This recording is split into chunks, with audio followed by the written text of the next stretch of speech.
Hi guys, Kaiser here, and welcome back to the Age of Empires 3 mod, The Age of the World. In today's video, we're going to take a look at one of the coolest civilizations added to the game, the Inuit. The Inuit are a tribe that are based in the Arctic and the subarctic regions, places like northern Canada, Alaska, Greenland. And the Age of the World seeks to take their resiliency and bring them into the world of Age of Empires. So in today's video, we're going to spotlight them and show off the unique units and buildings and features that this civilization has. Let's dive right in. Okay, here we are. And of course, I've got to show off Kaito Santos's work on modeling all the new buildings. They're incredible. There's our town center. And you're going to see a lot of really cool buildings. Again, I'm not really trying to make puns. they just are that cool. But really neat buildings here. So the town center is amazing. Let's take our vills. We have our explorer. His unique ability. The war chief's passive ability allows nearby units to gain additional movement speed. We can throw a net that slows enemies, as well as recruit guardian, sharpshooter attack. The typical moves. Alright. One of the unique features of the Inuit, we start the game not just with 4 villagers, but also with 4 huskies. And in addition to the usual features of, you know, the hunting dog and that kind of thing, the huskies can actually be used to get tasked onto food. So here we have, essentially, they have the same work rate, 8 vills working on food right at the start of the game. Pretty cool. Now I gotta show this off. Alright. We have the igloo, which is their version of the house. Supports 15 population.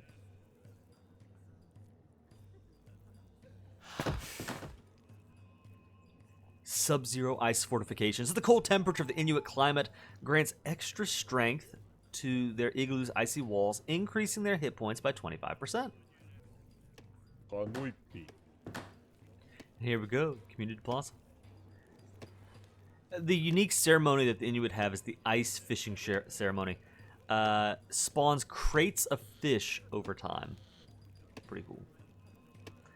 Pescatarian villages. Your hunting camps become fishing camps and will also boost the rate at which your villagers gather from ice fishing holes. Speaking of which, let me see if I have access to this. I do.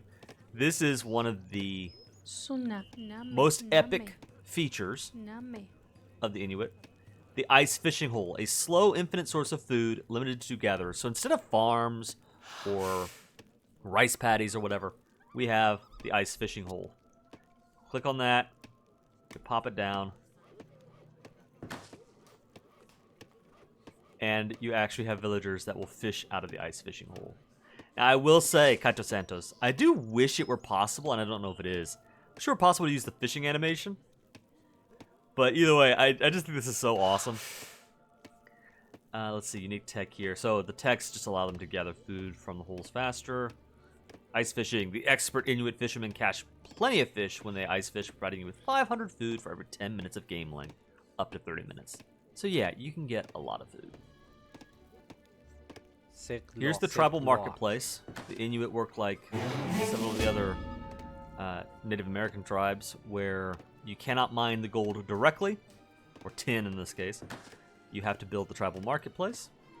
And meanwhile, let's throw down a market.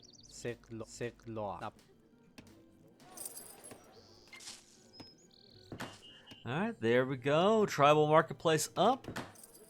Market is up. Very cool. Let's see what else we have.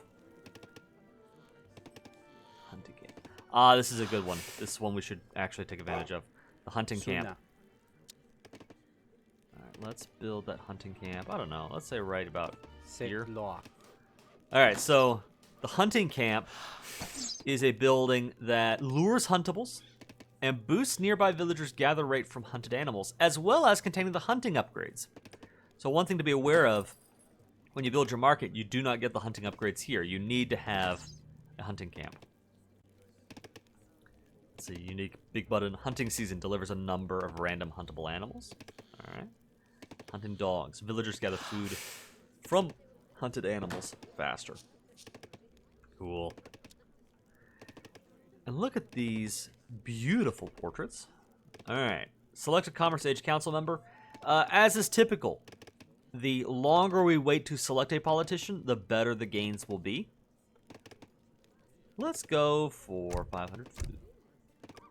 Okay, thanks to the power of editing, we've almost hit the next age. And what I'm going to do, show off really quickly, is their unique tower, the Insuksuk. I am most likely pronouncing that incorrectly. Nevertheless, it is a defensive tower where an Uniak is stationed attacking nearby enemies. Something to be aware of, by the way, the Huskies not only can hunt, they can also be sent to the community plaza. And here we are. Here, let me get these out of the way. Very nice. You got the flag on top, you got the warrior stationed, ready to defend the homeland. Very cool. Okay, so here we are with the barracks and the stables, the war settlement, and the animal husbandry. And we'll take a look at the units in a second, but first, let's just admire, again, the building artwork here, the modeling and design. Fantastic. All right, once again, thanks to the power of editing, we find ourselves in the third age. These guys need a new tribal marketplace. And we have two more buildings that we have unlocked. We have the siege settlement. And we have the Tikigak.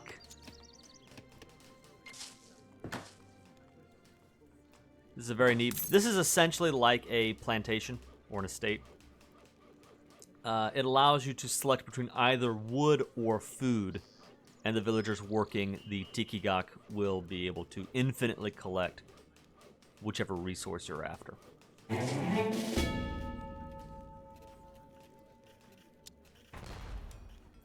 All right, now that we've got these three buildings, let's take a look at the Inuit units. All right, so taking a look at the barracks first, we have, and again, forgive my pronunciations, they may be off. We have the Quatlik.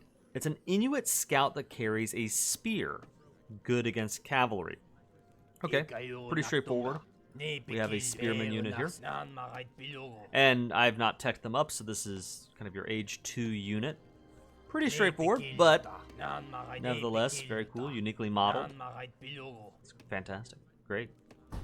We also have the Uniak, an Inuit fisherman that throws fishing nets at enemies to entangle them. Here we are. And you'll notice, okay, he's got a ranged attack with no modifiers, just a base of 19. The hand attack does do bonus damage against cavalry and shot cav, so they're not bad in a melee fight. Actually, looks like they might even be a little bit... No, the multipliers make the Quatlik much better. But yeah, I believe, I've not tested this, but what I would hope is the case, because they're talking about a net attack and tangling, that the Uniak is actually a unique kind of unit that slows enemies down with the ranged attack, allowing your other units to put in more substantial damage. Pretty cool. Alright. Next up, we have the Iglituks, an Inuit traveler and his wolf companion. Very effective at close range, especially against infantry. This is also a unit that's available in Age 2. So this is probably your crossbowman replacement. See, there's a hand attack here that does bonus damage against, actually double damage against cavalry, and 1.5 times bonus damage against infantry. Kaito, is that accurate? Is that how it's supposed to be? Because that looks like, to me, an all-around killer. Very effective at close range, especially against infantry. Yeah, well, it's more damage against cav. So, I don't know. Now, you do have ranged resistance, so they're able to close in on the enemy faster. Wow, it doesn't... He'll be doing damage to just about everything on the map, especially in Age 2. And then finally, for your skirmisher unit, you have the Arctic Hunter. A skirmisher type infantry that shoots a harpoon. Yes, very cool. You wanted to do. Okay, I've done this because I'm imagining you're curious about the unique attack animations or how these units look when they attack. So here's our harpoon unit.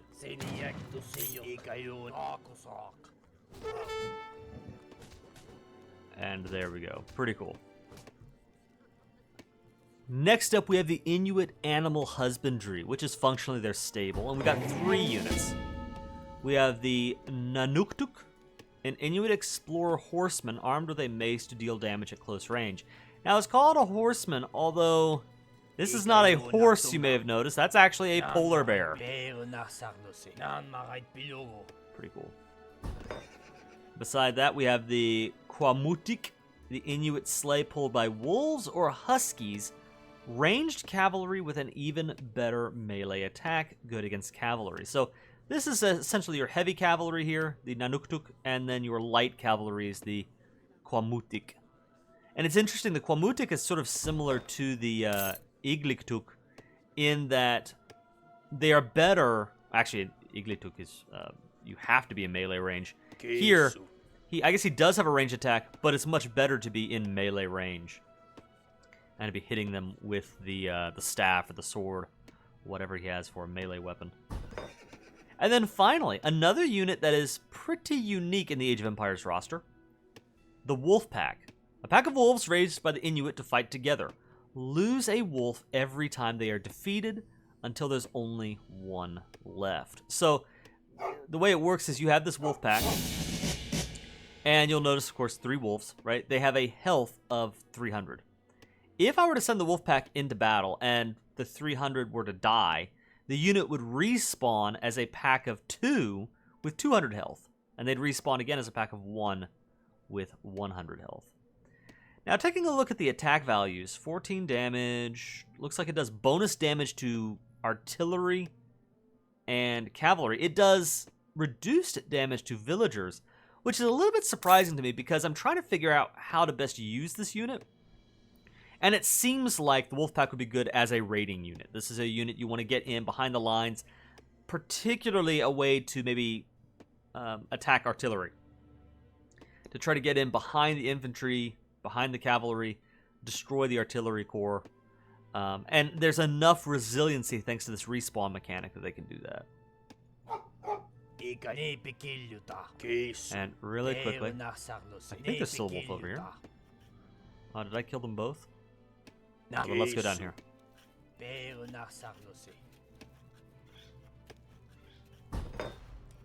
While they're moving there, let me just introduce very quickly the 3 siege units. We have the Ikwalaik, a warrior that carries a large torch-like staff to burn their enemies in buildings. The melee attack burns enemies, dealing half of their damage on hit and the rest over 4 seconds. They also increase nearby units' siege damage by 2%. Does that stack? I don't know. But that means that not only is this good against buildings itself, it also makes the rest of your army much better against buildings. The Inok is a long-ranged archer that fires flaming arrows, so very similar to the Aztec Arrow Knights. Good against artillery and buildings. And then in Age 4, we access the light cannon. And I will go ahead and train one of those. Alright, here we go. Wolfpack. Attack. Wait. There we go.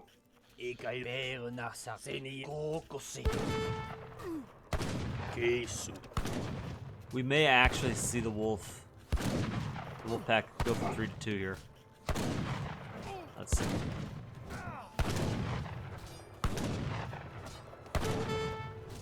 Yep, sure enough, here we go. Wolfpack dies, pack of 2 spawn in.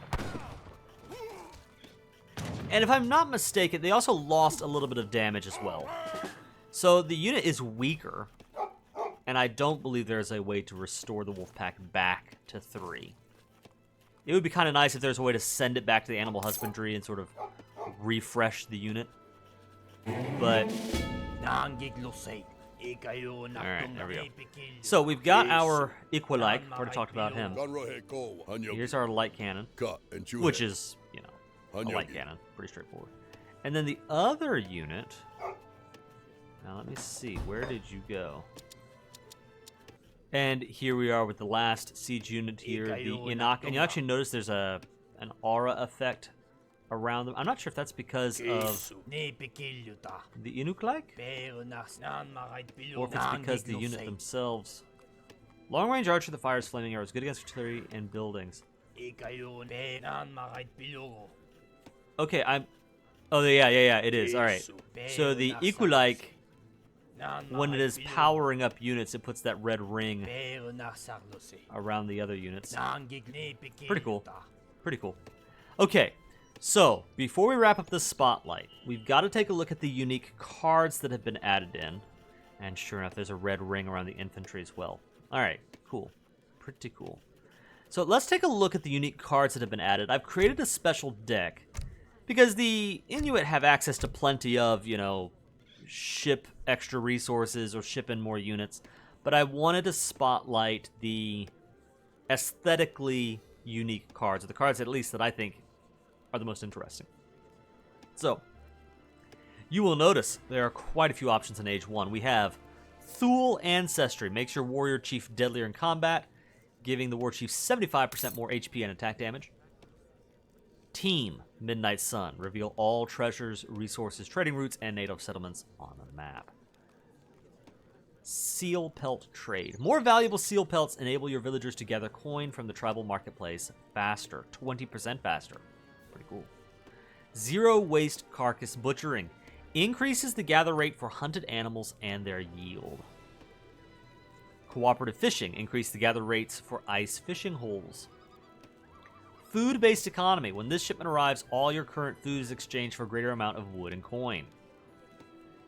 Animism. Improves the effectiveness of Huskies tasked to the community plaza. And one thing that you do see, again, I mentioned how they are able to work at the community plaza. There are quite a few cards that will allow you to ship in Huskies. And so I think that if you were playing the Inuit in a competitive environment, you'd probably want to make very good use of the Huskies, switching them between bolstering your food economy and then moving them over into the community plaza to make for a very effective transition there. Water Ceremony. Your villagers learn the new Water Ceremony, which boosts your boats in combat. All right. Warm Reception. All ally and support cards cost less and arrive faster. Very cool. In H2, we have Anorak. The traditional Inuit parka increases your land unit's HP and especially your villagers. Moon Man. The Moon Man protects the souls of all your units, reducing the XP bounty your enemies get from killing them by 50%. That's interesting. I wonder if Kaito Santos has designed the Inuit to be a civilization where you're expected to battle early and often in Age 2. Are you expecting to lose a lot of warriors? Or if, I don't know. That's an I wonder how that factors into the strategy. It's cool. Sustainable Fishing. Inuit fishing practices increase the gather rates for ice fishing holes, fish, and the yield of fish. You stack that with Seal Pelt Trade, and you are getting quite a lot of food out of your fishing holes. Ground Warming Campfires increases the gather rates for tikigaks. And the tikigaks are, of course, these things right here. Seasonal Crops increases the gather rates for tikigaks. Oh, I might have mentioned that one, yeah. No. Okay, that's different. They're two different ones, but they do the same thing. The Campfires is the better one, 25% instead of 15%.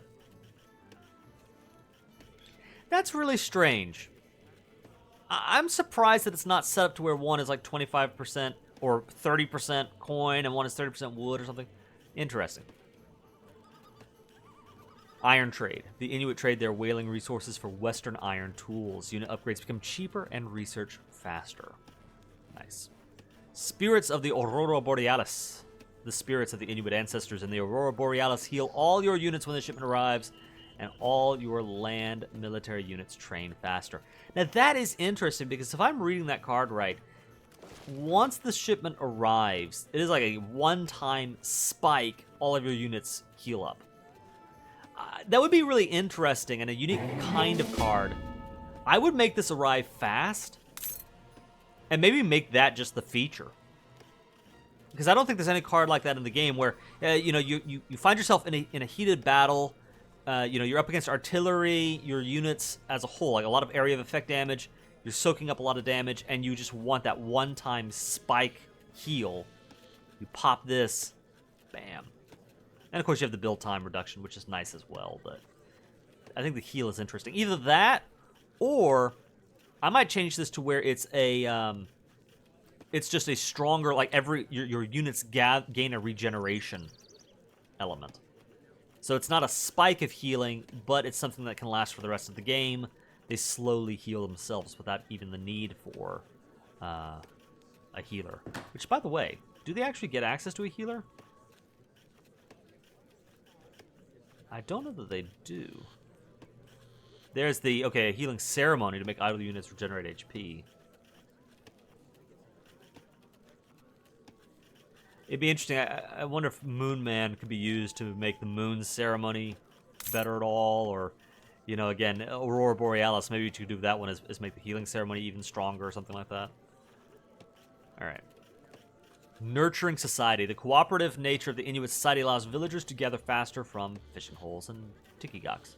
You can really go heavy into the fishing holes. Birch bark. Looks like the Ark. Noah's Ark. Birch bark. All types of canoes cost less wood. The Kivalirmute support. The Kivalirmute, the Caribou Indians, send 15 caribou and increase the rate at which villagers gather food from hunting animals. I'm tripping over myself here. And then finally, Arctic oil lamps.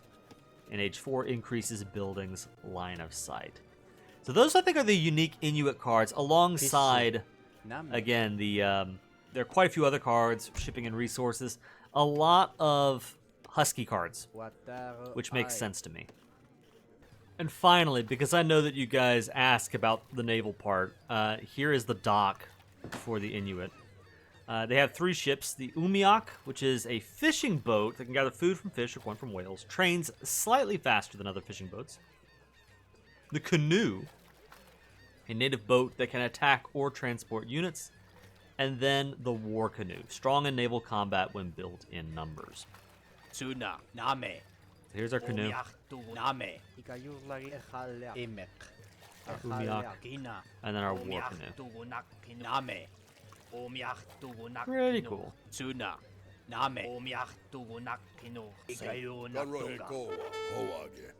And finally, in order to wrap this up, let's get into some action. We have our Kwatlik here, handling the front line, taking care of the Russian Cossacks without difficulty. The Arctic Hunters shooting their harpoons, doing serious damage to the Strelets here. They go down. Here come the Iqalikes in the back, ready to do some siege damage here.